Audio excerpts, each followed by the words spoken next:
அண்டம் முழுதும் ஒன்றினுள் அடக்கம். அதுவே ஆனைமுகமெனும் ஓங்கார விளக்கம்.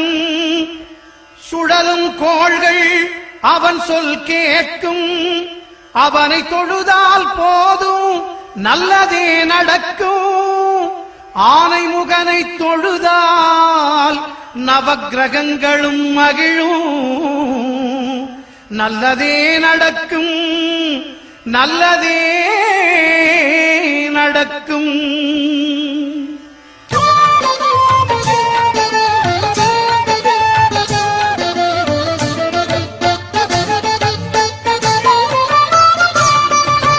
ஒன்பது கோளும் ஒன்றாய் காண